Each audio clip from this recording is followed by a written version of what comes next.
بسم اللہ الرحمن الرحیم۔ السلام علیکم۔ حمل کی حالت ایسی حالت ہوتی ہے جبکہ ایک عورت کے رحم میں بچہ پروان چڑھ رہا ہوتا ہے۔ یہ حالت ماں اور بچے دونوں کے لیے بہت حساس ہوتی ہے، مگر اس موقع پر اپنے تحفظ کے ساتھ ساتھ ماں پر بچے کے تحفظ کی بھی ذمہ داری ہوتی ہے۔ اس لیے اس کو اس حوالے سے بہت دھیان رکھنا چاہیے کہ اس کا کوئی عمل بچے کے لیے خطرناک نہ ہو۔ اس حوالے سے جہاں ماں کو پروٹین، کاربوہائیڈریٹ اور وٹامنز سے بھرپور غذا کی ضرورت ہوتی ہے، وہیں پر کچھ چیزیں ایسی بھی ہوتی ہیں جن کا استعمال ماں اور بچے دونوں کے لیے خطرناک ثابت ہو سکتا ہے، اس لیے ان سے احتیاط ضروری ہے۔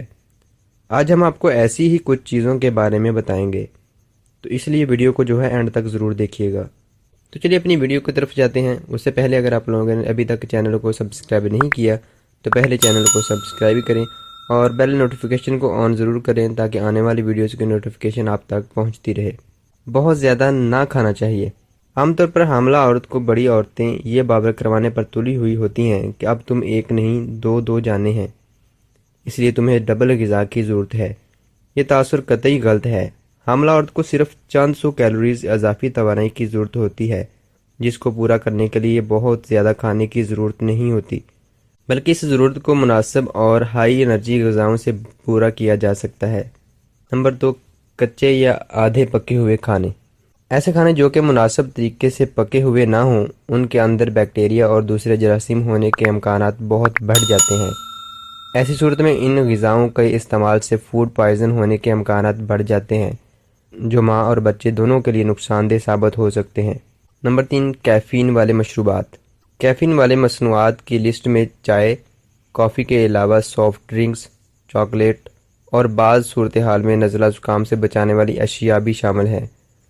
حمل کی حالت میں کیفین کا استعمال قطعی ممنوع نہیں ہوتا، مگر ماہرین غذا کے مطابق اس کا استعمال 200 ملی گرام سے زیادہ ایک دن میں نہیں ہونا چاہیے۔ ایک کپ کافی میں 100 گرام تک کیفین کی مقدار موجود ہوتی ہے۔ کیفین کے سبب بچے کی نشو و نما میں کمی واقع ہوتی ہے اور اس کے وزن میں بھی کمی واقع ہو سکتی ہے، جو پیدائش کے بعد پیچیدگی کا سبب بن سکتی ہے۔ اس کے ساتھ ساتھ اس کے استعمال کی وجہ سے قبل از پیدائش کے امکانات میں بھی اضافہ ہو جاتا ہے۔ نمبر 4، اضافی سپلیمنٹس۔ سپلیمنٹ سے مراد طاقت کی وہ دوائیں ہیں جو کہ حاملہ خواتین خود کو بیمار تصور کرتے ہوئے اپنی کمزوری کو دور کرنے کے لیے استعمال کرتی ہیں، مگر اس بات سے واقف نہیں ہوتی کہ یہ دوائیں ان کو طاقت دینے کی بجائے مزید بیمار کرنے کا بھی سبب بن سکتی ہیں۔ مثال کے طور پر فولاد کا اضافی استعمال سینے میں جلن کا باعث بنتا ہے۔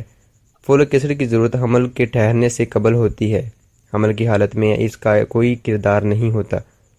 وٹامن ڈی کے لیے کسی بھی قسم کے دوا لینے کی بجائے کچھ وقت دھوپ میں گزار کر اس کی ضرورت کو پورا کیا جا سکتا ہے، جبکہ وٹامن اے کے سپلیمنٹ لینے سے اس لیے پرہیز کرنا چاہیے کہ اس کے زیادہ مقدار بچے کے لیے خطرناک ثابت ہو سکتی ہے۔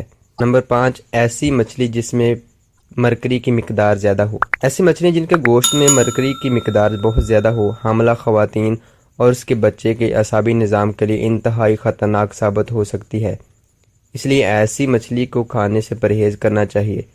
عام طور پر سمندری مچھلی کے اندر پارے کی مقدار بہت زیادہ ہوتی ہے، تاہم فارم میں تیار کی گئی مچھلیوں کو کھایا جا سکتا ہے، مگر بہت زیادہ کھانے سے احتیاط ہی کرنی چاہیے۔